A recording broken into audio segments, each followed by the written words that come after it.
আজি বলক বনাওঁ বেলৰ চৰবত। বেল আৰু বজাৰত দেখি ৰ'বই নোৱাৰিলোঁ, বোলো ইমান ভাইৰেল হৈ আছে, ময়ো আজি বনাইহে এৰিম বেলৰ চৰবত। আগতে কিন্তু ভাল পোৱা নাছিলোঁ দেই বেল খাই, কিন্তু আজিকালি তাৰ উপকাৰিতাৰ বিষয়ে গম পাই খাবলৈ ধৰিছোঁ। ইমান ধুনীয়া নহয় বেলটো, চাওকচোন কালাৰ একদম পূৰা আইচক্ৰীমৰ নিচিনা ওলাইছে মানে। সেইটো কাৰণে মই বোলো নাই আজি বোলো এইটো শ্বেয়াৰ কৰোঁ। গৰমত বহুত ভাল ন খাই, আমাৰ মাহঁতে আগতে খুব বনায় ঘৰত যে বেলৰ চৰবত গৰম দিনত। মই ল'ৰা ছোৱালীকেইটাক, আজিকালি ল'ৰা ছোৱালী এইবোৰ চিনিয়ে নাপায়, সেইটো কাৰণে সিহঁতকো বোলো খুৱাম। প্ৰথমে বেলখিনি এনেকৈ উলিয়াই পেলাই মিক্সি জাৰত দি ল'লোঁ, পানী দিছোঁ আৰু আপোনাৰ নিমখ অকণমান, বাকী চেনি তেনি নিদিওঁ, ইমান সোৱাদ। নেমু অকণমান চেপি দিছোঁ টেষ্টৰ কাৰণে, অকণমান গুড় দি দিছোঁ দেই।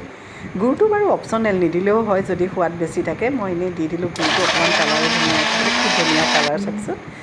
খালোঁ আৰু গৰমত ইমান মজা লাগিলে নহয়। আৰু এনেকুৱা ভিডিঅ'বোৰ চাই কেনেকুৱা লাগে প্লিজ লাইক শ্বেয়াৰ কমেণ্ট কৰিবলৈ নাপাহৰিব। আৰু শেষলৈকে চাই থকাৰ বাবে আপোনালোক সকলোলৈ ধন্যবাদ।